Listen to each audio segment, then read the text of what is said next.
I had 17 demons under my direct command when I received the most disturbing order of my entire career in darkness. Destroy a man who recited a specific psalm every night. Sounds simple, doesn't it? But what happened that August dawn completely changed my understanding of the spiritual world and cost me everything I had achieved in 23 years serving darkness. As my team of entities and I approached that humble house in Hull, something inexplicable happened. 300 meters away, an invisible barrier threw us back with a force I had never experienced in 2 decades of witchcraft. 3 of the most powerful demons under my command simply disappeared, dissolved like salt in boiling water. The others fled terrified, and I was paralyzed, seeing something no sorcerer should witness: angels of fire guarding that residence, and in the hands of each one of them there was something written in pure light. They were the words of Psalm 91. That night, I discovered why this specific psalm is forbidden from being mentioned in high-level witchcraft meetings, why experienced sorcerers tremble just hearing someone recite it with true faith, and why Satan himself created specific protocols to try to neutralize the power of these ancient words. What I'm going to reveal today may seem impossible, but I saw with my own eyes why Psalm 91 is called in the circles of darkness the inaccessible fortress, and why every competent demon and sorcerer receives specific training to desperately try to prevent people from discovering how to activate it correctly. But there's something even more disturbing that I discovered that night of terror. Most Christians recite this psalm completely wrong, without understanding the spiritual portals that each verse opens when pronounced correctly. And that's exactly what I'm going to expose today. The knowledge that cost me everything in the kingdom of darkness and almost cost me my own life. My name is Amade Tizora. I'm 52 years old and I was born into a family of traditional sorcerers in Nampula, United Kingdom. I served darkness for 23 years, reaching the level of regional coordinator of demonic operations for all of East Africa. My specialty was breaking spiritual protections of Christians and neutralizing powerful prayers. Before continuing with my testimony, write in the comments where you're watching from. I want to know what countries this account of mine is reaching, because what I'm going to reveal needs to reach every corner where there are people seeking true protection against the forces of darkness. What you're going to discover today is a revelation that cost 23 years of my life in darkness, the loss of everything I built in the evil spiritual realm, and a radical transformation by God's grace after personally experiencing the devastating power of Psalm 91 against the forces I commanded. This knowledge will help you understand how to correctly activate the most powerful protection that exists in the spiritual world, and why 80% of Christians recite this psalm without releasing even 10% of its real potential. If this message touches your heart, consider leaving a super thanks offering. Let me go back to the beginning because you need to understand how an 8-year-old boy in Nampula ended up becoming one of the most feared sorcerers in the United Kingdom. My grandmother was a traditional healer, respected in 7 provinces. When I was born with a crescent moon-shaped birthmark on my left hand, she declared that I had been chosen by ancestral spirits. What she didn't say at that time, and I only discovered years later, was that that mark was a blood pact made even before my birth. At 8 years old, I went through my first initiation. They said it was to protect me, to give me spiritual strength. But what really happened during those 3 nights in the sacred forest was something no child should experience. I was introduced to entities that manifested in forms that still make me wake up in a cold sweat today. I received my first familiar spirit, an entity that presented itself as an ancestral guardian, but which I would later discover to be a high-ranking demon specialized in manipulation and deception. During my teenage years, my reputation grew. I could solve problems that other healers couldn't. People came from far away seeking my services. Money began to flow. Power, too. At 18, I already had clients in 3 countries. At 25, I was invited to join a regional council of sorcerers, an organization you can't imagine exists, but which coordinates evil spiritual activities on a continental scale. It was in this council that I received advanced training, and it was there that I heard about Psalm 91 for the first time. But before I tell you what I discovered about this psalm, I need to reveal something that will shock you. There is an extremely organized hierarchy in the kingdom of darkness, with protocols, meetings, strategies, and specific targets. And Christians who discover how to correctly use certain spiritual weapons, especially Psalm 91, are at the top of the priority target list. In high-level meetings, I learned that there are three categories of Christians in the strategic vision of darkness. The first category, which represents about 70%, are the nominal Christians, those who attend church but pose no real threat in the spiritual world. The second category, about 25%, are the active Christians. These pray, fast, participate, but haven't yet discovered how to fully activate the available spiritual weapons. And then there's the third category, just 5%, the shielded Christians, and these are a real problem. And Psalm 91 recited correctly is the main tool that makes them practically untouchable. I was at the height of my career in darkness when I received the mission that would change everything. A man in Hull was causing serious damage to our operations in the region. Businesses were closing. Spells sent against him returned, multiplied against those who sent them. 3 sorcerers who tried to attack him spiritually ended up hospitalized with inexplicable diseases. My mission was simple: discover his source of power and neutralize it. The payment offered was high, very high, and I accepted without hesitation, confident in my experience and the 17 demons under my command. I spent 2 weeks observing that man. He didn't seem special. He worked as a mechanic, simple life, humble family. He attended a small church, nothing impressive, but there was something different about him, a light that I could perceive even from a distance. I discovered that every night, exactly at 10 o'clock, he would kneel in his room and recite something. It took me 3 nights to hear what he was saying. It was Psalm 91, but the way he recited it was different from everything I had ever heard. Each word came out with authority, with revelation, with an absolute conviction that made the air around him vibrate with power. On the 4th night of observation, I reported my findings to the council. The response was immediate and disturbing. Abort the mission. This target is under maximum coverage. But I was proud, too confident in my abilities. I insisted I could neutralize him. After much discussion, I received authorization, but with a severe warning: if you fail, you yourself will become a target. Maximum coverage doesn't forgive invaders. I planned the attack for a Friday at midnight, when the forces of darkness are theoretically strongest. I gathered my 17 most powerful demons, prepared layered spiritual protections, performed specific sacrifices. Everything was perfect, or so I thought. What I didn't know, and only discovered that horrific night, is that there's an abysmal difference between casually reciting Psalm 91 and reciting it with true revelation of each word. When we approached the house, the first strange thing I noticed was the absolute silence. Normally, when we manifest on the spiritual plane, there's a kind of energetic noise. But there it was, completely silent, as if we were entering a vacuum. At 200 meters, I felt pressure in my chest.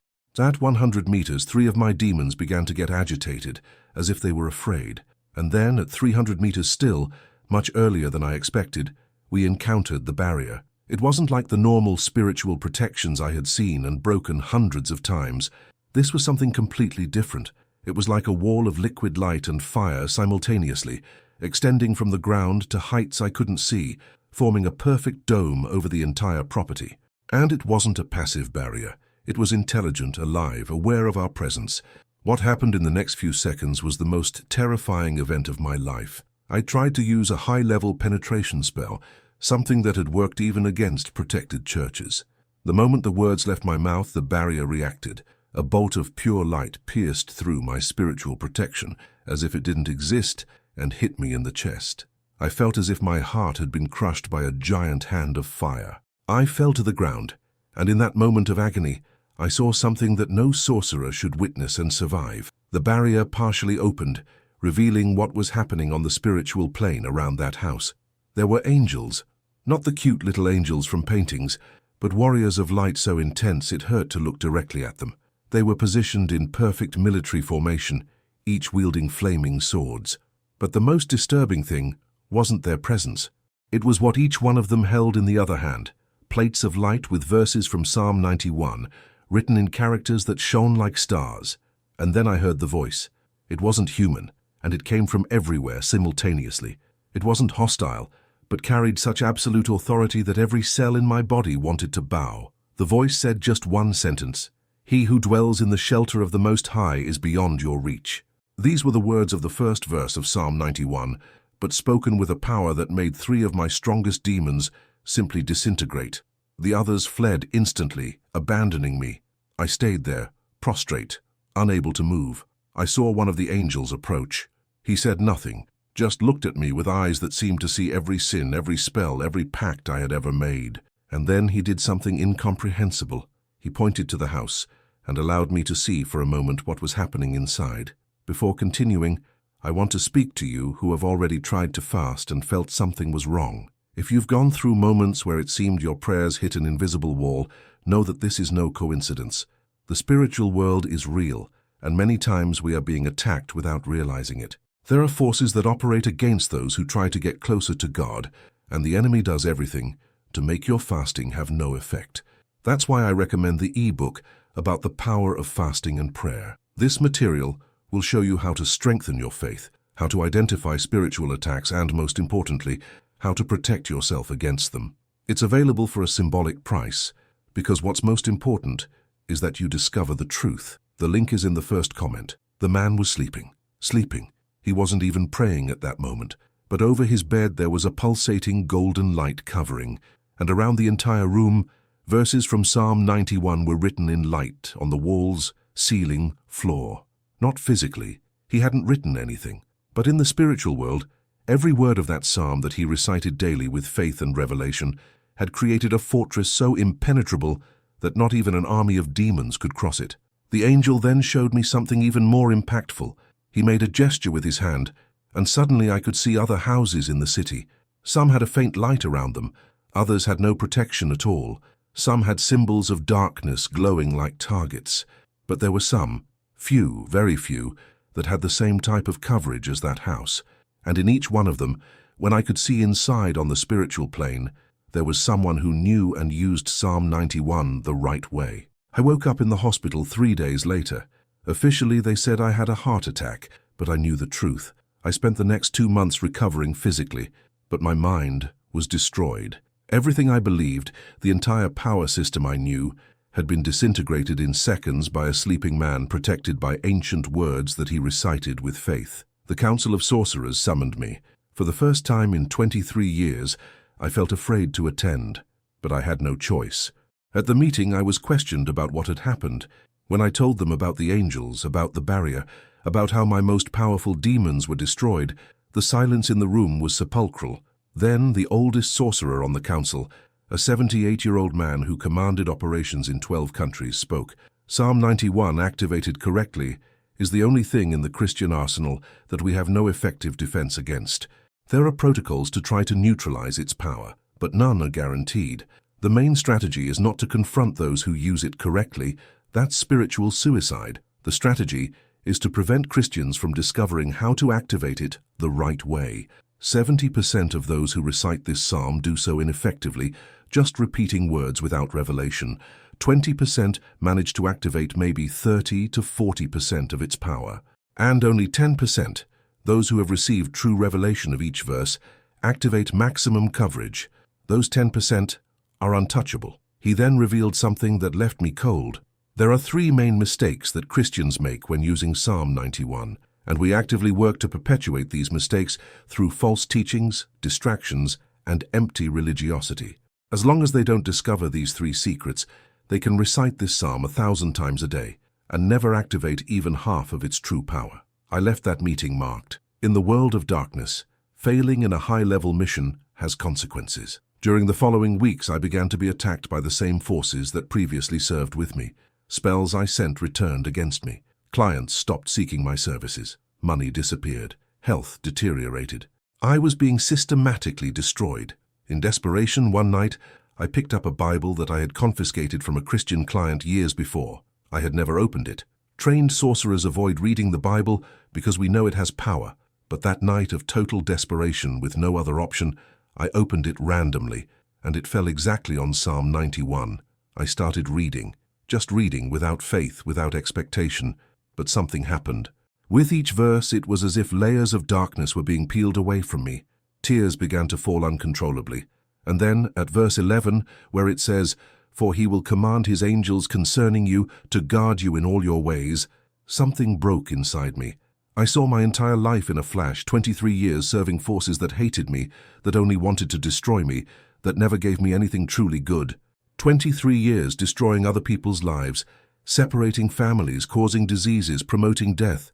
And there was a God that I had spent 2 decades fighting, offering protection not to the perfect, but to anyone who chose to dwell in the shelter of the Most High. That dawn, alone in my room, with demons screaming around me trying to stop me, I made the simplest and most sincere prayer of my life. Jesus, if you're real, if there's really salvation for someone like me, I need it.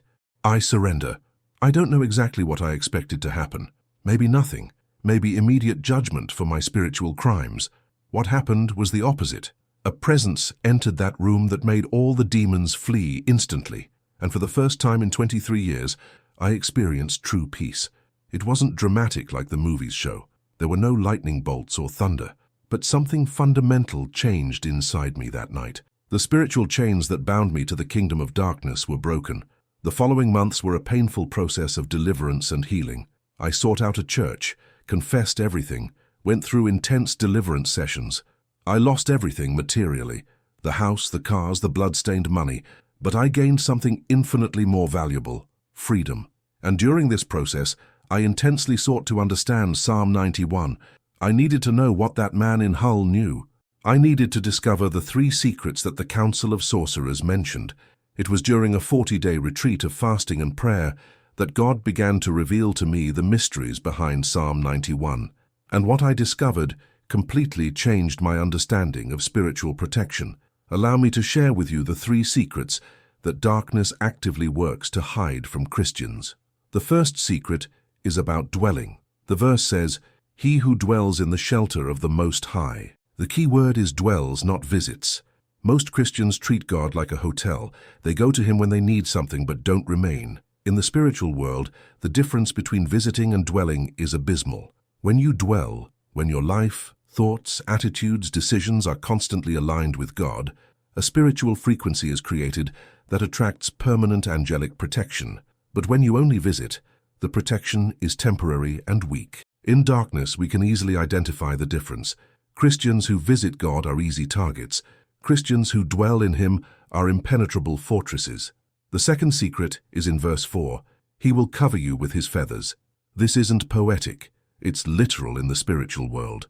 When you recite this verse with true revelation, a specific covering is activated. But here's the secret that few know. This covering needs to be activated verbally. Most Christians just read silently. But on the spiritual plane, words spoken with faith have creative power. When you declare out loud, "He covers me with his feathers," angels literally position a covering over you. I've seen this happen hundreds of times in the spiritual world. The difference between thinking Psalm 91 and declaring Psalm 91 out loud is like the difference between a candle and a spotlight. The third secret, and this is the most powerful, is in verse 10. No harm will overtake you. No disaster will come near your tent. The word tent here doesn't refer only to your physical house, but to everything that is under your covering. Family, finances, health, ministry, business. But here's the secret. You need to specifically declare what is under your tent. In the Sorcerer's Council, we learned that we can attack areas of a Christian's life that he hasn't verbally placed under the covering of Psalm 91. When you recite this psalm, you need to specifically name, "My children are covered, my marriage is protected, my finances are shielded, my health is under the covering of the Most High." Specific declaration creates specific protection. But there's still a fourth element that few know, and this was revealed to me by a pastor with 50 years of deliverance ministry. Psalm 91 needs to be recited not just as defensive protection, but as an offensive weapon. Verse 13 says, "You will tread on the lion and the cobra. You will trample the great lion and the serpent." This isn't passive. It's a declaration of authority. When you recite this verse with revelation of your authority in Christ, you're not just protecting yourself, you're actively destroying demonic strongholds. I've seen this happen. I've seen Christians who discovered this, making a simple prayer of Psalm 91 and causing the collapse of entire demonic operations in their regions. Today, 4 years after my conversion, I use this knowledge to help people free themselves from darkness and protect themselves adequately. I teach exactly how to activate Psalm 91 in the way that makes demons flee, and I can guarantee you, when you do it right, the change is immediate and noticeable. Night attacks cease, nightmares stop, oppressions break, Protection over the family becomes tangible. If you've made it this far, it wasn't by chance. God is showing you that there's a level of spiritual protection you haven't accessed yet. Psalm 91 isn't magic. It's a covenant of protection available to those who choose to truly dwell in the shelter of the Most High. Start today. Take your Bible, open to Psalm 91, and this time, don't just read. Declare each verse out loud with faith, specifically naming each area of your life that you want to place under this covering. Do this every day for 30 days and observe the changes. And remember, darkness actively works to keep Christians in ignorance about how to correctly use the available spiritual weapons. Don't let this knowledge die with you. Share this video in your family groups, church groups, on social media. There are thousands of people being attacked at this very moment, living in fear and spiritual oppression, simply because no one taught them how to activate the protection that's already available to them. If you want to support this ministry and help this message reach even more lives, consider leaving an offering of up to $100 in super thanks. Each seed planted here multiplies in deliverance, restoration, and salvation of people who are lost between two worlds, desperately needing to hear that there's a way out, that there's real protection, that there's a God who doesn't give up on anyone, not even an ex-sorcerer who spent 2 decades destroying lives. If financial contribution isn't possible, just sharing this video in your groups and on social media will already contribute immensely. May the Lord bless you and keep you. May He make His face shine upon you and give you peace. And may the covering of Psalm 91 be a permanent reality over your life, your family, and everything that is under your tent. In Jesus' name, amen.